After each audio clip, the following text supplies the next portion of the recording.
At our notice during impeachment, especially, you did a great job, Congressman. Welcome back to Newsmax. How are you? Great, Greg. It's good to see you tonight. Listen, the Nobel Peace Prize nomination, again, poo-pooed last week, but the more I hear about this agreement, familiarize myself with it, what the president did personally to make it happen, he is, from my perspective and vantage point, totally worthy of this honor. Any chance that it's going to happen in real life? I would hope so. If not, to me, the Nobel Peace Prize loses its luster, because if you give the Nobel Peace Prize to President Obama for doing absolutely nothing except get elected president, and you have this president who has actually put together one of the most historic deals that we've seen in the Middle East, there's just no reason that he wouldn't get the Nobel Peace Prize. But it goes to the fact that when you're on top like the president is, when you do things, when you say you're going to do things and you keep your promises, those who like to sit on the sides and criticize will be criticizing. And they will just simply do that because they have no desire what it's like to be a leader. This president is a leader. This president has led the world, and now he's showing it even as we come into this next election cycle. So he should get the Nobel Peace Prize for actually doing something instead of just getting elected president. And Congressman, talk about doing something. You had boots, your own boots on the ground. I didn't realize this until recently. You're an Air Force chaplain, Lieutenant Colonel, I believe. How much time did you spend in Iraq in theater? What was that like? Oh, it was a major life change. I'm sent over 5.5 months there back in the Iraq War during 2008. It's just after the surge, so we were still in a lot of things going on. And to have this come up with this president, who I've gotten to know and who I've watched him, especially have our backs as military members. I'm still in the military. I still do reserve duty. And to know that he has my back, to know that he is someone who puts our military first, but yet also knows the value of peace and finding peaceful solutions. Look, the ones who's worried tonight is Iran. The one who is worried tonight is after he's already taken them to the mat, he's already told them what he's going to do, and now they see him actually putting these kind of deals together. Iran is the one that should be worried. As someone who served in Iraq, I couldn't be more happy with this president because I know he has my back. And tell us a little bit more about that, if you can. Iran, what we have here are Arab states or Sunni Arab states in not necessarily alliance, but a modicum of friendship with Israel. That puts Iran on notice, doesn't it? It really does, because, again, remember, Iran is even a rogue state among the Arab countries in which it is.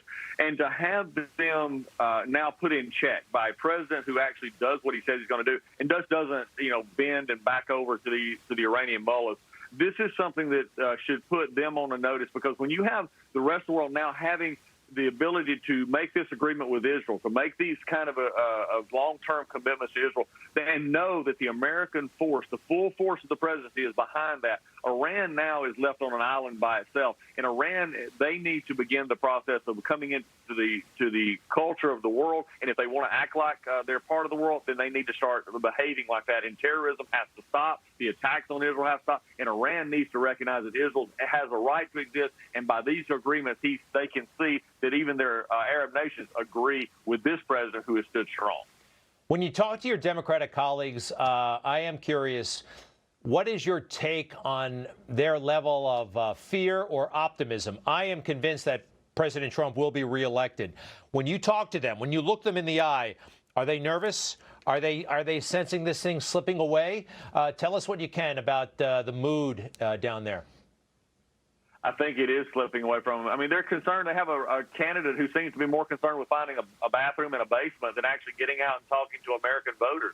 I mean, this president goes and answers questions. He actually takes on interviews. He goes and talks to American people. He does rallies. And I think the American people are seeing a president who is leading. And these pictures today from the White House just show that. And the Democratic colleagues are looking at it and saying, oh, goodness, we've got Joe.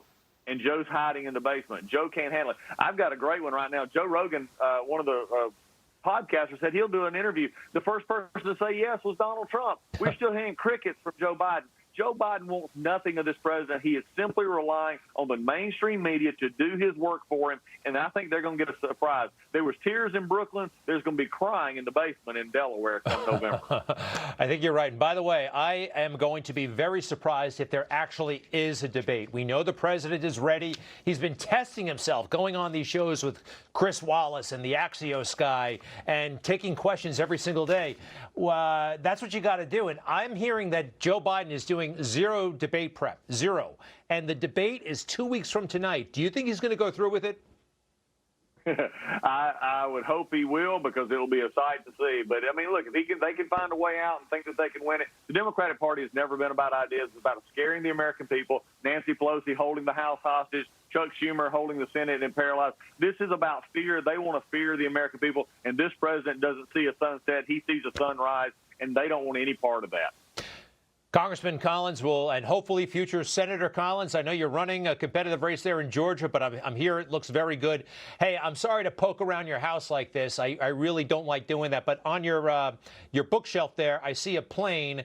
It looks like it might be an F-5, but I'm not sure. It's something I guess you got a ride in. Can you tell us what that is over your right shoulder? Yeah, that's one of our trainers down at Moody Air Force Base when I served down there. I'm back now at Robins Air Force. That was one of our trainers before I left there. Oh, it's a T-38, I believe. That's a T-38, yeah.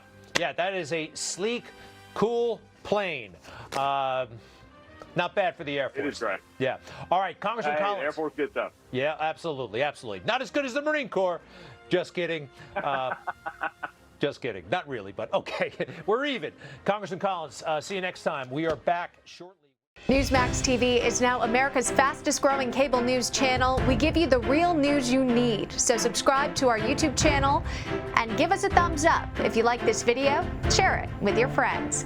Newsmax TV streams live on YouTube for free. Newsmax TV, real news for real people.